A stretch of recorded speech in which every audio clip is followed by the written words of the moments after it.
ಇನ್ನು ರಾಜ್ಯ ರಸ್ತೆ ಸಾರಿಗೆ ನೌಕರರ ಅನಿರ್ದಿಷ್ಟಾವಧಿ ಮುಷ್ಕರಕ್ಕೆ ಮತ್ತೆ ಕರೆ ನೀಡಿದ್ದಾರೆ. ಮೇ 20ರಿಂದ 4 ಸಾರಿಗೆ ನಿಗಮಗಳಲ್ಲಿ ಸೇವೆ ಸ್ಥಗಿತವಾಗುವಂತ ಸಾಧ್ಯತೆ ಇದೆ. ಕರ್ನಾಟಕ ರಾಜ್ಯ ರಸ್ತೆ ಸಾರಿಗೆ ನಿಗಮಗಳ ವಿವಿಧ ಕಾರ್ಮಿಕ ಸಂಘಟನೆಗಳ ಜಂಟಿ ಕ್ರಿಯಾ ಸಮಿತಿಯು ವೇತನ ಪರಿಷ್ಕರಣೆ ಸೇರಿದಂತೆ ಹಲವು ಬೇಡಿಕೆಗಳ ಈಡೇರಿಕೆಗೆ ಆಗ್ರಹಿಸಿ ಮೇ 20ರಂದು ಅನಿರ್ದಿಷ್ಟಾವಧಿ ಮುಷ್ಕರವನ್ನು ನಡೆಸಲು ಕರೆ ನೀಡಿದೆ. ರಾಜ್ಯದ 4 ಸಾರಿಗೆ ನಿಗಮಗಳ ನೌಕರರು ಈ ಹೋರಾಟದಲ್ಲಿ ಭಾಗವಹಿಸಲಿದ್ದಾರೆ ಅಂತ ಸಮಿತಿಯ ಪದಾಧಿಕಾರಿಗಳು ತಿಳಿಸಿದ್ದಾರೆ. 2024ರ ಜನವರಿ 1ರಿಂದಲೇ 25% ವೇತನ ಹೆಚ್ಚಳ ಜಾರಿಗೊಳಿಸಬೇಕು ಹಾಗೂ ಬಾಕಿ ವೇತನವನ್ನ ಪಾವತಿಸಬೇಕು ಎಂಬ ಬೇಡಿಕೆಯನ್ನ ಸರ್ಕಾರದ ಮುಂದೆ ಹಲವು ಬಾರಿ ಮಂಡಿಸಲಾಗಿತ್ತು. ಈ ಸಂಬಂಧ ನಡೆದ ಎಲ್ಲಾ ಮಾತುಕತೆಗಳಲ್ಲಿ ಸರ್ಕಾರ ನೀಡಿದ ಪ್ರಸ್ತಾವನೆಯನ್ನ ತೃಪ್ತಿಕರವಾಗಿಲ್ಲ ಎಂದು ಜಂಟಿ ಕ್ರಿಯಾ ಸಮಿತಿ ಅಸಮಾಧಾನ ವ್ಯಕ್ತಪಡಿಸಿದೆ. ಫೆಬ್ರವರಿ 18, 2026ರಂದು ಸರ್ಕಾರ ಏಕಪಕ್ಷೀಯವಾಗಿ ಹೊರಡಿಸಿದ ಆದೇಶದಲ್ಲಿ 26 ತಿಂಗಳ ಬಾಕಿ ಹಣ ಹಾಗೂ 2025ರ ಏಪ್ರಿಲ್ 1ರಿಂದ ವೇತನ ಪರಿಷ್ಕರಣೆ ಜಾರಿಗೆ ಸಂಬಂಧಿಸಿದ ನಿರ್ಧಾರವನ್ನು ಪ್ರಕಟಿಸಲಾಯಿತು. ಆದರೆ ಇದನ್ನ ತಿದ್ದುಪಡಿ ಮಾಡಿ 2024ರ ಜನವರಿಯಿಂದಲೇ ವೇತನ ಹೆಚ್ಚಳ ಜಾರಿಗೊಳಿಸಬೇಕು ಎಂದು ನೌಕರರು ಆಗ್ರಹಿಸಿದ್ದಾರೆ. ಇನ್ನು ಮಾರ್ಚ್ 2, ಏಪ್ರಿಲ್ 6 ಮತ್ತು ಏಪ್ರಿಲ್ 17ರಂದು ನಡೆದ ಸಭೆಗಳಲ್ಲಿ 4 ನಿಗಮಗಳ ವ್ಯವಸ್ಥಾಪಕ ನಿರ್ದೇಶಕರೊಂದಿಗೆ ಮಾತುಕತೆ ನಡೆದಿದ್ರು ಯಾವುದೇ ಸಮಾಧಾನಕರ ನಿರ್ಣಯಕ್ಕೆ ಬರಲಾಗಿಲ್ಲ. ಬಳಿಕ ಏಪ್ರಿಲ್ 29ರಂದು ಸಾರಿಗೆ ಸಚಿವರ ಅಧ್ಯಕ್ಷತೆಯಲ್ಲಿ ನಡೆದ ಸಭೆಯಲ್ಲಿಯೂ ಕೂಡ ನೌಕರರ ಬೇಡಿಕೆಗಳಿಗೆ ಸ್ಪಷ್ಟ ಭರವಸೆ ಸಿಗದ ಹಿನ್ನೆಲೆ ಮುಷ್ಕರದ ನಿರ್ಧಾರ ಕೈಗೊಳ್ಳಲಾಗಿದೆ ಅಂತ ಜಂಟಿ ಕ್ರಿಯಾ ಸಮಿತಿ ತಿಳಿಸಿದೆ. ಇನ್ನು ಸಾರಿಗೆ ನೌಕರರು ಕೋವಿಡ್ ಅವಧಿಯಲ್ಲಿ ಹಾಗೂ ಸರ್ಕಾರದ ಶಕ್ತಿ ಯೋಜನೆಗೆ ಜಾರಿಗೆ ಪ್ರಮುಖ ಪಾತ್ರ ವಹಿಸಿದ್ರು. ಅವರಿಗೆ ಸಮರ್ಪಕ ವೇತನ ಮತ್ತು ಭತ್ಯೆಗಳನ್ನು ನೀಡಲಾಗಿಲ್ಲ ಅಂತ ಸಂಘಟನೆಗಳು ಆರೋಪಿಸಿವೆ. ಹೆಚ್ಚುತ್ತಿರುವ ಬೆಲೆ ಏರಿಕೆ ನಡುವೆ ನೌಕರರ ಜೀವನ ಸಾಗಿಸುವುದು ಕಷ್ಟಕರವಾಗಿದೆ ಅಂತ ಅಭಿಪ್ರಾಯ ವ್ಯಕ್ತಪಡಿಸಿದ್ದಾರೆ. ಬಗ್ಗೆ ನಾವು ಕೂಡ ತಯಾರಾಗಿದ್ದ ಮಾತನ್ನ ಹೇಳ್ತೇವೆ. ಯಾವುದೇ ಕಾರಣಕ್ಕೂ ಕೂಡ ನಾವು ಈ ಒಂದು 4 ಬೇಡಿಕೆಗಳಿಗೆ ಯಾವುದೇ ಅದನ್ನು ಬದಲಾವಣೆ ಮಾಡಲಿಕ್ಕೆ ನಾವು ಸಾಧ್ಯ ಇಲ್ಲ. ಬಗ್ಗೆ ಗಮನ ಸೆಳೆಯೋದಕ್ಕೆ ಒಗ್ಗಟ್ಟಾಗಿ ಈ ಒಂದು ಮುಷ್ಕರವನ್ನು ಯಶಸ್ವಿ ಮಾಡಬೇಕು ಅಂತ ನಾವು ಸಾರಿಗೆ ನೌಕರರಲ್ಲಿ ಕೇಳ್ಕೊತೀವಿ ಮತ್ತು ಸಾರ್ವಜನಿಕರಲ್ಲಿ ತೋರಿಸ್ತಾ ಇದೆ. ಅದರಿಂದ ಸರ್ಕಾರದ ಮೇಲೆ ತಾವು ಸಹ ಒತ್ತಾಯ ತಂದು ಸಾರಿಗೆ ನೌಕರರ ಸಮಸ್ಯೆ ಬಗೆಹರಿಸಬೇಕು ಅಂತ ತಮ್ಮಲ್ಲಿ ಕೂಡ ನಾವು ಸಾರ್ವಜನಿಕರಲ್ಲಿ ವಿನಂತಿ ಮಾಡ್ಕೊಳ್ತೀವಿ. ಮುಷ್ಕರ ಆದರೆ ನಮಗೆ ಗೊತ್ತಿದೆ 1,25,00,000 ಜನ ನಮ್ಮ ಸೇವೆ ಎಲ್ಲ ವಿಚಾರಗಳನ್ನ ನಾನು ಅನುಮೋದಿಸ್ತೇನೆ ಮತ್ತು ಯಾವುದು ಪುನರುಚ್ಚಾರ ಮಾಡಲಿಕ್ಕೆ ಹೋಗಲ್ಲ.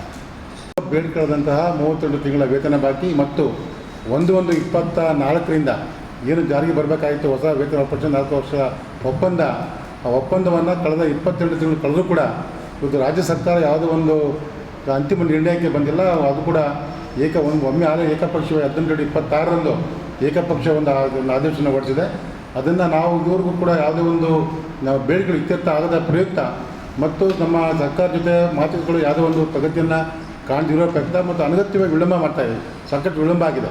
ಈ ವಿಳಂಬದ ಧೋರಣೆಯಿಂದ ಮತ್ತು ಅಲಕ್ಷ್ಯ ಧೋರಣೆಯಿಂದ ಮತ್ತು ಕಾರ್ಮಿಕರನ್ನು ಹತ್ತಿಕ್ಕುವಂತಹ ಧೋರಣೆ ಸರ್ಕಾರ ಏನಿದೆ ಅದರ ವಿರುದ್ಧವಾಗಿ ಇವತ್ತು ಜಂಟಿ ಕ್ರಿಯಾ ಸಮಿತಿ 29/4/26ರಂದು ಮುಖ್ಯಮಂತ್ರಿ ಸರ್ಕಾರಕ್ಕೆ ಒಂದು ಮುಷ್ಕರದ ನೋಟಿಸನ್ನು ಜಾರಿ ಮಾಡುವ ಮೂಲಕ ಇದೇ 25/26ರಿಂದ ರಾಜ್ಯದ 4 ನಿಗಮಗಳಲ್ಲಿ 1.25 ಲಕ್ಷ ಕಾರ್ಮಿಕರು ಇವತ್ತು ಮುಷ್ಕರದ ಕರೆಗೆ ನಾವು ಕೊಟ್ಟಿದ್ದೇವೆ. ಅದು ಕೂಡ ನಡೆಯುತ್ತೆ.